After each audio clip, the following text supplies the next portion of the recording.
mi-ar putea oferi încă o dată șansa de a regăsi clipele ce-au fost și s-au risipit, și tot ceea ce împreună am clădit, portând mereu doar privirea ta. Realitatea nu o pot accepta. Ieri erai cu mine, azi nu mai ești. Ce s-au scris cândva au fost doar povești. Tu spuneai mereu trăiește-ți clipa, viața însă n-a putut ierta. Tu ești sus acolo printre îngeri, mi-a rămas doar amintirea ta. Vei rămâne în gândul meu, la bine și la greu.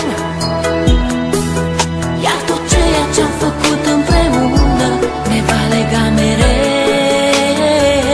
Vei rămâne în gândul meu, la bine și la greu. Iar tot ceea ce-am făcut împreună ne va lega mereu. Astăzi cerul parcă e înorat, totul în jurul meu îmi pare schimbat. Uneori viața e de neînțeles, ea nu iartă, iar tu nu ai de ales. Este ultimul tău drum, te-am pierdut, amintirea se așterne în trecut. Ieri erai un suflet nevinovat, astăzi îngerii din cer mi te-au luat. Parcă ieri trăiam speranțe și vise, parcă ieri aveam tot ce ne-am dorit. Tu spuneai că viața merge înainte, mă întreb oare chiar s-a sfârșit. Vei rămâne în gândul meu, la bine și la greu.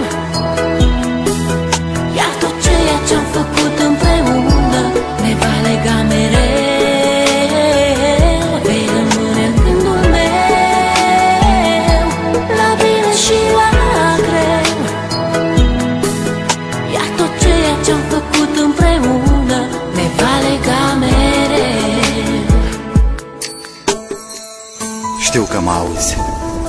Este poate ultima oară când te privesc în ochi, ultima oară când îți văd chipul, ultima oară când îți vorbesc. Lacrimile nu-ți pot șterge amintirea. Ai ales un drum pe care nu există suferință, nici durere. Mi-e greu să accept, însă, independent de noi, viața merge înainte. Parcă ieri trăiam speranțe și vise, parcă ieri aveam tot ce ne-am dorit. Tu spuneai că viața merge înainte, mă întreb oare chiar s-a sfârșit. Vei rămâne în gândul meu, la bine și la greu. Iar tot ceea ce-am făcut